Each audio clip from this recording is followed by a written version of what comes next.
Welcome, everyone, to Deep Dive at 5. We're glad that you're joining us today. My name is Larry Starkey. I'm one of the teaching pastors here at Grace Fellowship, and we've got Tony Sanchez with us. Tony is Associate Pastor of Students and Families here at Grace Fellowship, and we are honored to be with you. Pastor Jeff is away today, but he will be back. And so thanks for joining us for Deep Dive. So we're going to jump right in. And Tony, this past Sunday, Pastor Jeff's message in the series Asking for a Friend was about doubt.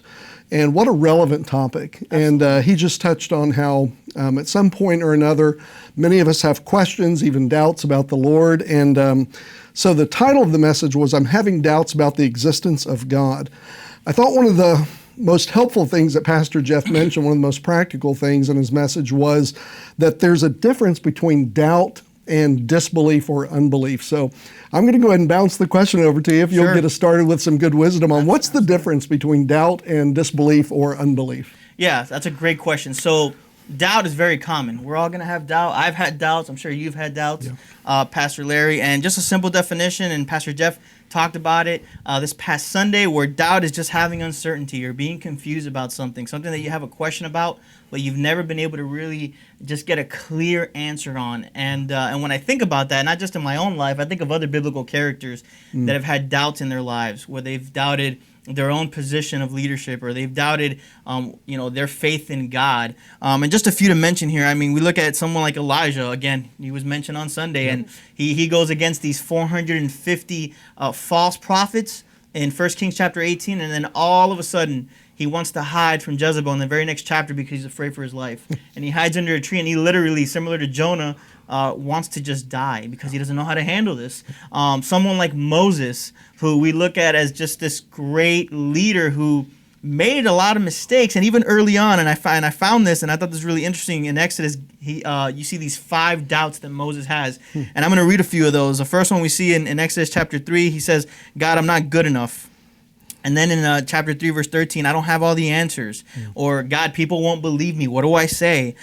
He also says, I'm a terrible public speaker. I'm going to tell you right now, I didn't really believe I was a great speaker when I first started preaching and teaching on the Bible. And then, of course, he says, I'm not qualified. We've all had these feelings in leadership or with our families or even in church when we want to lead something, even something as small as a group.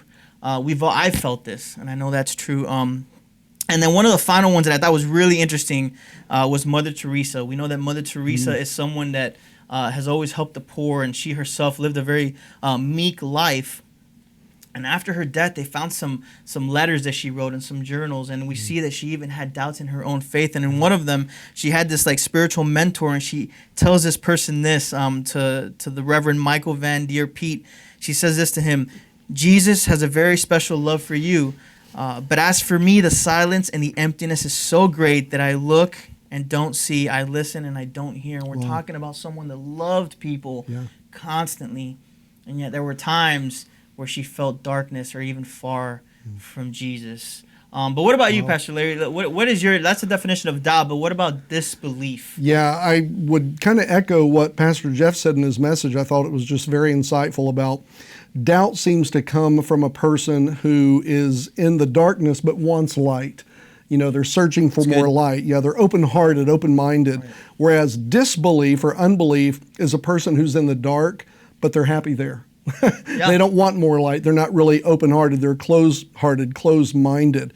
So big difference between, by the way, thank you for sharing about those Bible heroes, people in that Hall of Fame of faith, Moses and others, Elijah and so forth, Jonah even, and even Mother Teresa. And again, the idea of struggling with following the Lord, believing in the Lord. Sometimes it's due to circumstances. Sometimes it's due, to intellectual-based things. But yeah, I think that's really what it comes down to, is big difference between doubt and disbelief. Both are a reflection of your heart.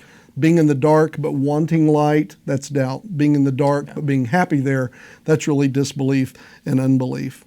Yeah, can I kind of throw this follow-up question to that? Sure. Your thought, what's the effect on the heart between doubt and disbelief? Yeah, I think that's really good. So I think with doubt, one of the things that I would say is it comes from a heart of wanting to believe or at least come to the conclusion that there's more. Like there has to be something beyond having these questions of doubt. Versus, I think with disbelief, and I think we'll kind of talk about this later on too, is where you're almost trying to trap someone, or you're almost trying to make the other person feel as if what they're believing is not just silly and wrong, but it's hopeless. Wow. Why? Because I think when you're coming from a heart of disbelief, maybe there is that sense of hopelessness, or there is that sense of this isn't fair. And really, and the Bible talks about this in the end of Romans 1, and I even think in the book of James, where it's like you want to bring people along the ride with you, right? It's like misery loves company, right? So, and it's true, and sometimes we don't even realize it if you're in that position where you have disbelief and you just want to stay there, and you're like, well, I'm going to bring people along with me, and you may think you have these righteous or even right reasons to do that, and you don't even realize that you're bringing people into that darkness with you. That's some tremendous insight there and wisdom. Hadn't really thought a lot about that idea of not just how does your doubt or disbelief affect you, but how is that sort of projected on others. Like, again, just to repeat what you said, which I think is so good. So you're saying that from a position of doubt, again, being in darkness but wanting more light, you want others also to experience light and truth. But from a place of disbelief, being in the dark and being happy about it, you may tend to try to drag people into that darkness with you. That's tremendous. Yeah, not just about the effect in your own life, but maybe how you project that on others. That's super. Absolutely. Yeah. Absolutely. Let me ask you a question, Larry. And here's a good one. And maybe we haven't ever even really thought about thinking of it this way, but can doubt have positive benefits? I think this is a really important question. If not, why? And if there are positive benefits, how? What does that look like? Yeah. You know, a lot of us who grew up in church may have been given the impression that doubt is always a bad thing. And that's, again, a reason why I so appreciate Pastor Jeff tackling this topic about doubt, because we're realizing, and you already mentioned, there are precedents in Scripture of people who we admire for their faith who wrestled with doubt. So the question was, can there be positive benefits to doubt? And I think there can be. It all depends on how we respond to the doubt. A couple of things I was thinking on. Number one, doubt can be good because it develops humility in our lives. You know, God is an eternal, all-powerful, all-knowing being. He's the maximally greatest being that could exist. We're not. So we're always going to have questions about God. I mean, think about this. When we are in heaven forever, the new heavens and the new earth, we will never reach a point in eternity where we have learned everything there is to know about God. We will constantly be learning new things about God. And so we're always going to have questions about God, but hear this, and this is key. Just because we don't have all of the answers doesn't mean we don't have any answers. We do have enough answers about who God is, His relationship in our life, and how He draws us to Himself, you know, through faith in Christ and so forth, to have a relationship with Him. Even though we don't have all the answers, we have enough answers to put our trust in Christ, to have that relationship with God. So I think, number one, doubt can have a positive impact because it builds humility. I think another thing is it develops diligence. What I mean by that is I was thinking of Colossians 3:2. I have it here. Set your mind on things above. So the Christian life assumes progress. It assumes that we're going to grow. It assumes that we're going to have questions, maybe even doubts. So the question is not really, will you have doubts? The question is, what will you do when you have doubts? So the Christian life assumes we're going to grow, we're going to have questions and pursue answers to those questions. So again, I think doubt can have a positive influence, a positive impact when it builds humility in our lives, when it develops diligence in our lives. And by the way, Tony, I'm so thankful that we live in a day where we have access to so many resources to find answers to our questions, even our doubts. Let me just suggest, if you've never checked out gotquestions.org, check them out. If you've never checked out Frank Turek at crossexamined.org or William Lane Craig at reasonablefaith.org, those are just 2 or 3 resources that you can go to where you can read articles, you can watch videos, and they tackle, you know, these kinds of questions and doubts that a lot of us wrestle with. But I was thinking of one other positive benefit from doubt, and that is that if we respond to our doubt in the right way, we can actually come out at the other end of our doubt stronger in our faith. Doubts can either paralyze us, and that's what happens to a lot of people. They have doubts and they just freeze. Doubts can paralyze us, or doubts can motivate us to seek the Lord deeper, to be more diligent about seeking truth in the Word of God. So I'd like to say kind of one last thing, see if you have a thought on it, and then maybe bounce a question over to you. Sure. But I heard someone say this, and I thought it gave a good perspective on doubts, and that's this. Doubts are like headaches. Everybody has a headache every now and then, and it doesn't mean there's something seriously wrong with your health. It's just a minor headache, right? And you can, take a Tylenol or whatever it may be to help you get over that headache. Everybody has headaches. But if you have a headache that's like a migraine, that's crippling, paralyzing, what I was thinking of. Yeah, then that is a more serious issue. And so that you may need to take another step and go see a doctor and that kind of thing. So the point is, doubts are like headaches. If every now and then you have a doubt, it's like every now and then having a headache is probably no big deal. On the other hand, if you find that your doubt paralyzes you, if you find that your doubt knocks you off your feet, like that migraine headache, then you may want to take more serious steps.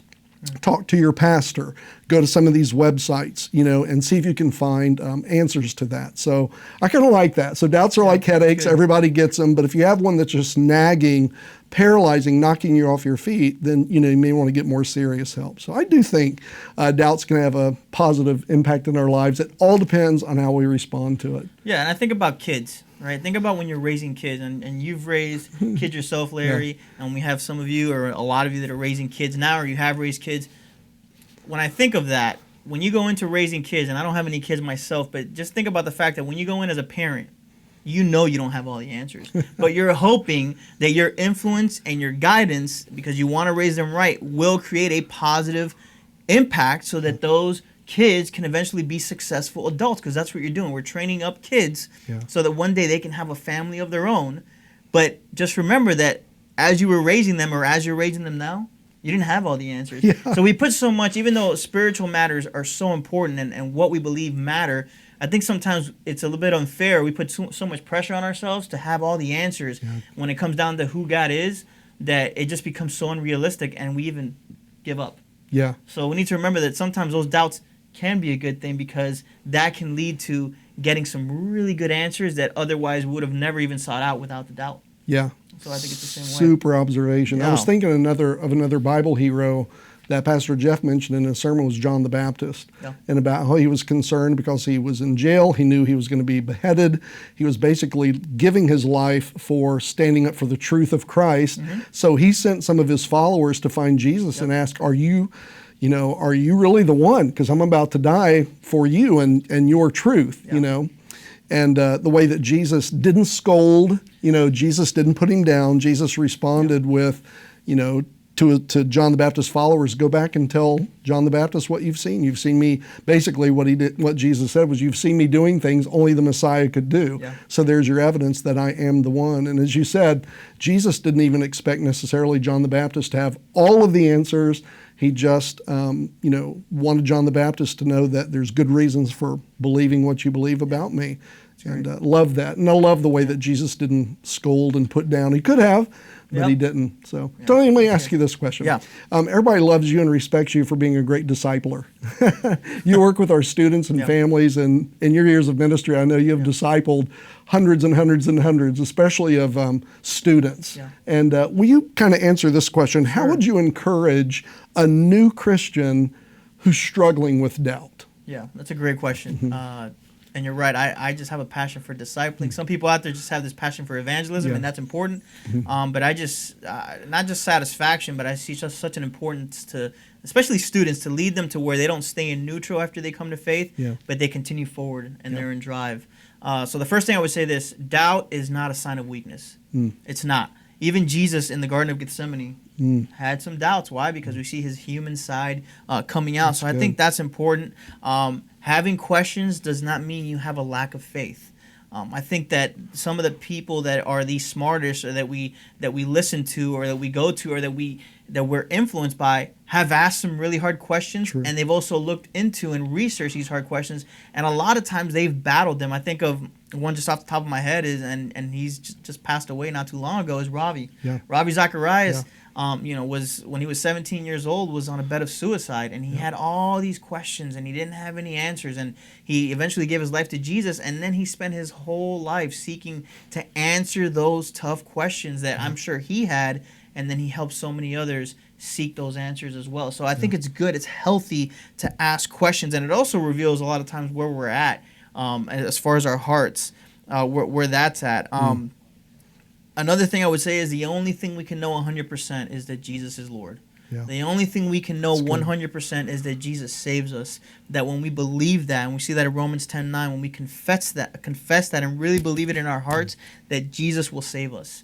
That's the only thing we can know 100% for sure, right? And everything that comes with that and believing in Christ. And another thing too is this: whether you are someone who's been watching online, or you've been thinking about visiting, whether you're just still trying to stay safe, or you're not so sure about church, not all church folk are the same. I mentioned this last week to someone, that when you come to church, understand that everyone's not just putting on, especially now, a fake smile, and they're all just trying to get through life and make it seem as if they have it all together. That is not what the church is all about. That's why the church exists, right? And Jesus says that, right? That he didn't come for those that are well. He came for those that are sick, right? And a lot of us who are far from God, a lot of us who are questioning God, and a lot of us who have been seasoned Christians for a long time still have questions about God, and we're seeking answers. So know that there are churches filled with imperfect people, with hurting people, with real people who have real doubts and real struggles. And the best example, the biggest example from a biblical standpoint, is Paul's thorn in the flesh.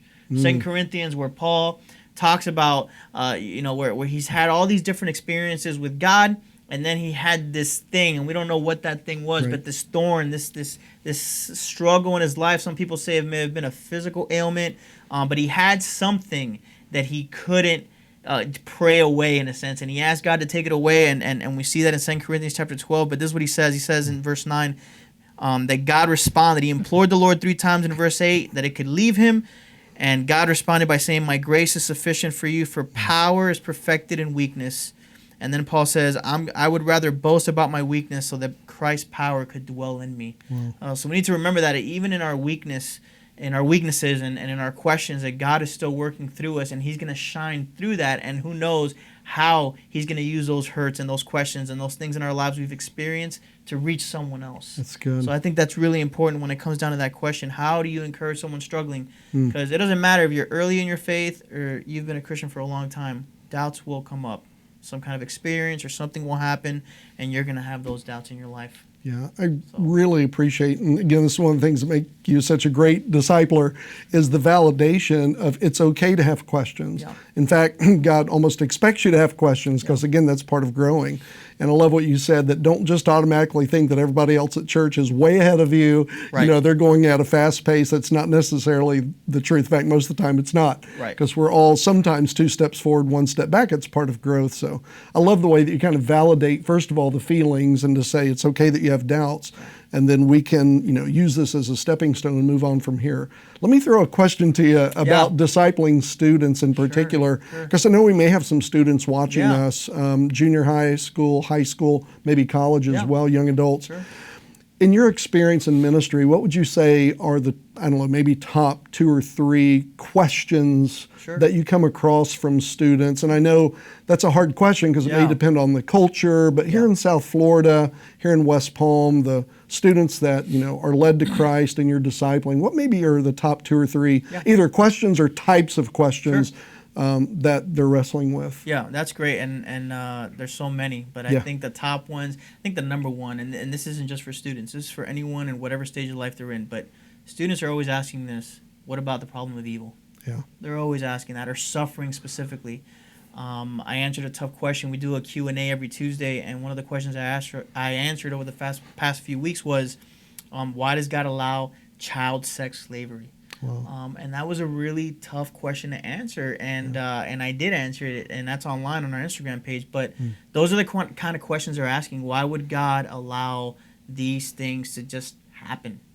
So the problem of evil, the problem of suffering, that's probably the number one struggle. And then the other one that I hear often is this one: well, won't God just forgive me if I sin in this way because his grace is sufficient, or it outweighs sin? So that's always such a common response where, well, if I'm with my girlfriend, or if I don't listen to my parents, or how far is too far, or what if I just kind of I go all in with God when I'm in my 30s and not so much in my 20s? That's a common question that I get all the time. Well, God would just forgive me later on, and I always tell them, well, how do you know that? It's almost as if you're saying you're a genie and you know how long you have to live, and in reality you don't.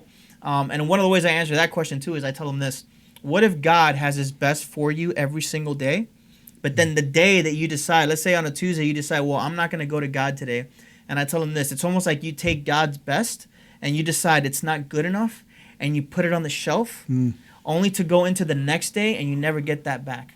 Wow. And every day that you do that, you just leave God's best on the shelf. And it's almost like it gets put away, like a book that you never read or you never look at again. So every day you think your best is really what matters, and God's best just gets put on the shelf. And it's not that God's mad at you. It's just the fact that he had that for you and you decided you just were going to walk right by it. Wow. And that kind of opens students' eyes where they say, I never thought of it that way, where God has his best, but then I replace it with what I think is right. And this goes all the way back to Genesis, all the way back to Adam and Eve, where they thought the same thing. God had his best for them, and they decided not to listen. And to do what they thought was right in their own eyes. So those are two that I can think of. There's so many others that come up, but those are the top two. Is there a question, the two that you mentioned almost seem like the first one is sort of emotion-based, like why evil and suffering, or even why did God allow this to happen to me, a very personal thing, almost emotion-based.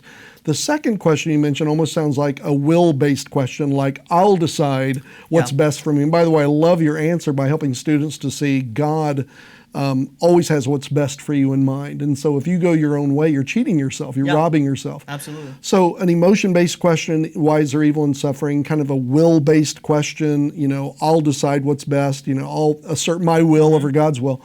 Are there any, like one or two intellectual-based questions, like the existence of God or the resurrection of Christ? Or what? Again, among students in particular, what might be an intellectual-based question? Like, I just need more evidence for me to be, believe this or be stronger in my belief on this. Yeah, and hopefully this answers it. The first I can think of is just the whole idea of where God came from. I think that's a big one. That's the one I had early when I was coming to faith. But just the whole idea of God being creator and where did he come from, and how do we explain that? How could he have just been there? Yeah. That's a big one for them. And I think a lot of times that's because of also what's taught in schools and the whole idea of where man came from. So battling with the whole idea of where man comes from and what we learn here through science or other means or what we were brought up to believe versus the Bible saying that we were just created from God just breathing life. Right? How do you validate? It seems like a lot of times the evidence seems to outweigh what God has done, and I would say that's even cheating yourselves as well. But we don't have time for all that. And then, and I get that. And so I'm trying to think of another one that students would ask from an intellectual level, right? Other than who created God. Oh man, there's so many other ones. I had one on the top of my head, but I can't think of it right now. But that's a big one. Just who created God? Yeah. Where did he come from? You mentioned a second ago that you said your Instagram students could go there and find. So like you've recorded the Q&A. Yeah, it's on there. So it's at GF Student Ministry on Instagram. So you can catch that on there. Also on Facebook. We put them on Facebook as well. But on Instagram is where we put those videos and we answer those questions, or we do worship nights or live sermons on Wednesdays. We do all that so the students can continue to be fed, and on the intellectual level, we can answer those questions that they have. So we ask them to write out questions. Sometimes I go around the school that we have right here at our church as well, and I just say, just ask whatever you want, make it anonymous, and we may answer it. And so that's what we do. So that way they take it seriously. What a great resource. Yeah. Yeah, definitely. Man. Yeah. It's real good. So let me ask you another question. This will be our final question for Deep Dive. Larry, do you think a person's heart attitude in the way they ask questions and search for answers matters? Why or why not? The way that they come from a heart of maybe they really are seeking, or maybe they're just kind of skeptical about why they're asking certain questions or why they have doubts. Yeah, this really comes full circle to what we started talking about, and that is, again, a person who is struggling with doubt is in the dark, but they desire more light. And so their questions are asked with an open heart, open mind. Whereas the person who's struggling with disbelief or unbelief is also in the dark, but they're happy there. So questions they are asking may be more from a hard-hearted, closed-minded place, like prove me wrong or something like that, as opposed to show me truth. Big difference. So I do think there's a big difference in a person's heart condition in the way they ask the question. I wanted to go to a passage in Mark chapter 9, verse 24, where a dad was seeking help for his son, and he says this to Jesus, "I believe, help my unbelief." Yep. And I love this guy's heart attitude when he asks this of Jesus. A couple of things about that in that one little phrase, "I believe, help my unbelief." First of all, he already has a worshipful attitude. He starts off by saying what? I believe. Yeah. So he's in a place of darkness, but he's looking for light. There's already that sense of humility before Jesus. I believe, and then what's the next word? Help.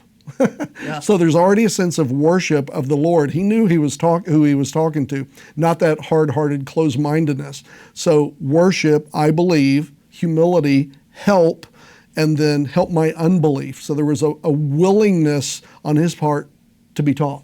Yeah. So I believe, worship, humility, help, and help my unbelief. So Lord, whatever it takes, help me to work through this doubt. So I think that's a great example of the kind of heart attitude and mindset we need to have as we approach our doubts. Yeah. And to hang in there with it. And I think the way Pastor Jeff put it this past Sunday in his message was, pursue it into the ground or something like that, Yeah. meaning along the lines of pursue it to its end. Yep. And if you draw close to the Lord, Scripture says God will draw close to you. And so God can help us through these seasons of doubts.